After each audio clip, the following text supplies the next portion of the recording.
Hello everyone, welcome back to another video. In this video, we will take a look at the mind map for the lesson Study of Hydrochloric Acid for Grade 10 ICSE. The first topic we have is Properties of Hydrochloric Acid. First of all, it is colorless and odorless. It has a pungent choking odor and it can cause a strong burning sensation when inhaled. It is highly soluble in water. One volume of water can dissolve around 470 volumes of hydrochloric acid. Its vapor density is 1.28 times the vapor density of air. It is highly acidic. It has a pH of less than 2 and sometimes between 2 and 3. It is a very good oxidizing agent and usually removes the oxygen from many compounds leading to formation of salt and water. It is monobasic, which means that it can release only one hydrogen ion per molecule. At a temperature of greater than 500 degrees Celsius, hydrochloric acid dissociates into H plus and Cl minus, that is hydrogen and chloride ions. It can condense at 10 degrees Celsius and 40 atmosphere pressure, or it can condense at minus 83 degrees Celsius at 1 atmospheric pressure. Now let us take a look at the lab preparation for hydrochloric acid. For this, we use rock salt or table salt, also called sodium chloride. We take dilute hydrogen sulfide, that is sulfuric acid, at a temperature of less than 200 degrees Celsius, which means that we gradually heat it, not too strongly, to lead to the formation of sodium bicarbonate and hydrochloric acid. Now let's take a look at the process with the help of this diagram. First, we slightly heat sodium chloride plus sulfuric acid in a conical flask or a round bottom flask. We heat it to less than or around 200 degrees Celsius, above which a different reaction would take place. We notice that tiny air bubbles are produced once we hit such a temperature, which rise and get collected in this beaker. Here we have hydrogen sulfate or sulfuric acid. This sulfuric acid removes any amount of water present in our gaseous mixture which contains HCl and water. Since this absorbs all the water, only hydrochloric acid gas is evolved and gets collected into this third beaker here. Now over here there is only air, which means that hydrogen chloride will get collected at the bottom of this flask.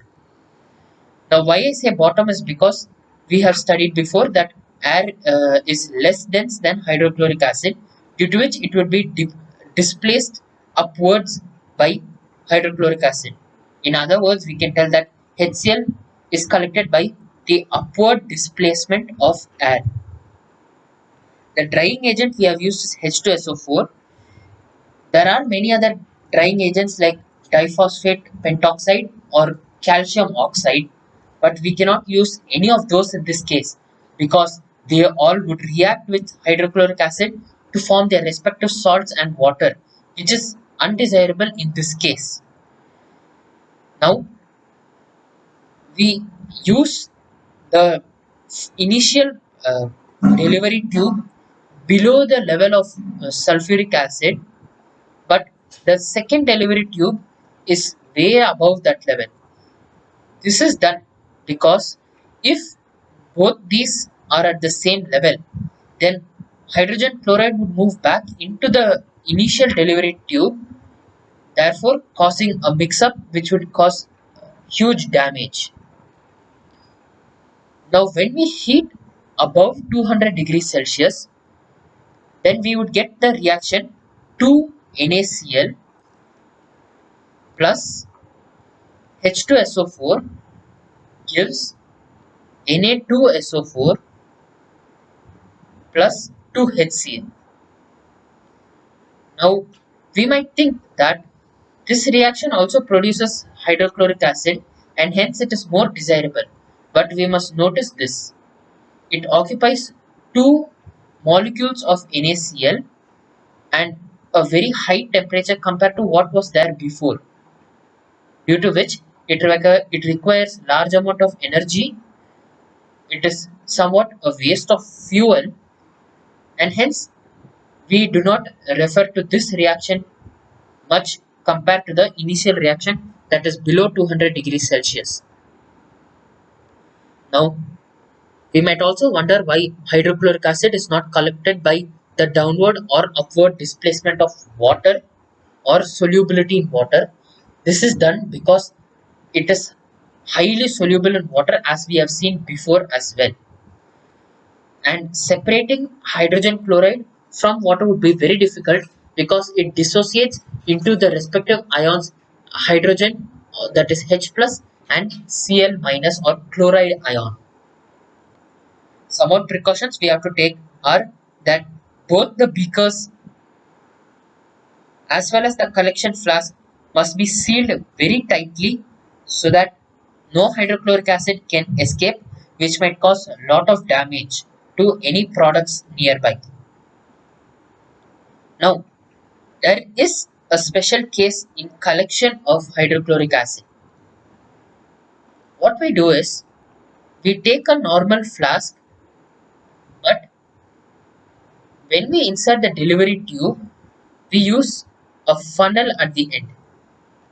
Now, why this is done is because when the delivery tube is directly inserted into the water, then since the outer atmospheric pressure would be greater than that compared to the inner atmospheric pressure on this pipe or the delivery tube, hence it would cause the water to rise up the delivery tube, pushing out the hydrochloric acid from here. Now, this would cause a lot of damage to all the apparatus that we use, and hence it is not desirable, which is why we use a funnel at the end. Now, we might wonder why a small funnel makes such a huge difference. This is because this funnel ensures that the amount of pressure exerted over here would be the same downward as well as upward. Even the sides would have the same pressure as the inside, due to which it would not cause any backflow or back suction, as we call it. Another use of this funnel is that it increases the surface area that is available for the water to dissolve the hydrochloric acid. Now we know that the larger the surface area, the faster is the solution or the dissolution. Now there are some more precautions that we must keep in mind in the laboratory preparation of hydrochloric acid. We must ensure that we do not use any other drying agent. We use tightly sealed apparatus. There should not be any other opening for this uh, seal right here except for this delivery tube. This seal should have only two openings. One is for this delivery tube and the other is for the outgoing delivery tube. And this collection flask can have only one entry, that is for the inlet.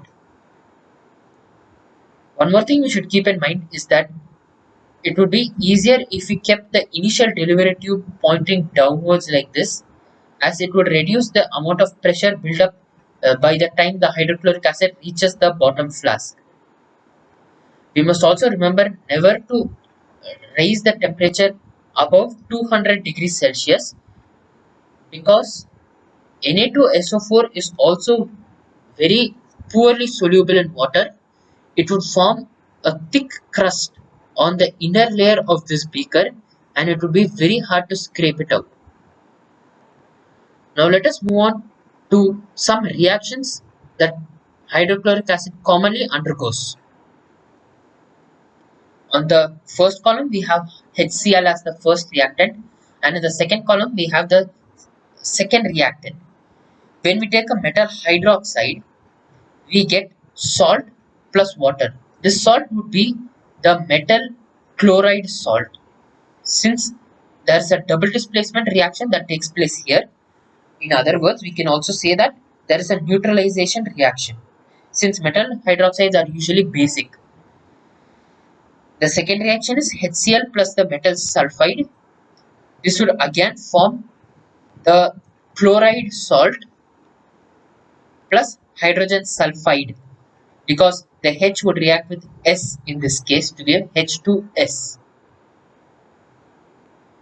Now in the third reaction, we have metal sulfide, sulfite, that is SO3. The SO3 has a charge of 2 minus. This will again lead to the formation of the respective chloride salt for the metal plus sulfur dioxide and water. Sulfur dioxide is SO2, water is H2O. When we balance the equation, everything gets satisfied. The fourth reaction in our hands is metal carbonate or metal bicarbonate reacting with hydrochloric acid.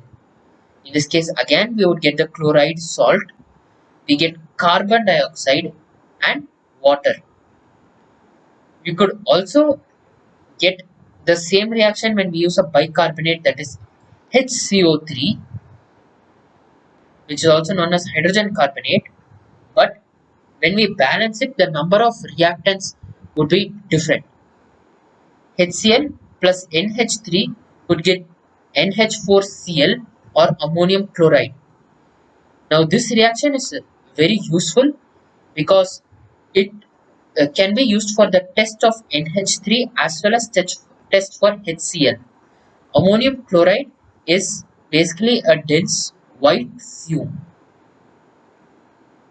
We must remember not to forget the color white, because this is a key component when identifying.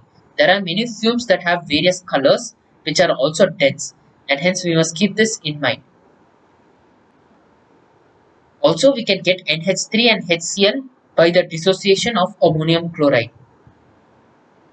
We know the simple neutralization reaction, acid plus base gives us salt plus water. The final reaction for this table is HCl plus HNO3. Now, the combination has a specific name, which we'll take a look at later. This reaction will lead to the formation of NOCl plus NO2 and nascent chloride. This nascent chloride is very useful in many cases. The combination of 3 volumes of HCl, 3 parts of HCl and 1 part of HNO3 by weight is known as aqua regia. Now this solution is highly acidic and it has many uses, mainly to dissolve the metals that are not very active, like gold or gold or Au, silver or Ag, and sometimes mercury Hg. These 3 metals are least reactive, which means that they do not get dissolved by most acids. In this case, we get a chloride salt of these, or chloride compound of these metals, due to the nascent chloride that we have obtained in the reaction that we took a look at above. That's it for this video, guys. I hope it was useful. If it was, do share to others as well if it would be useful for them, and I will see you in another video. Thanks for watching, everyone.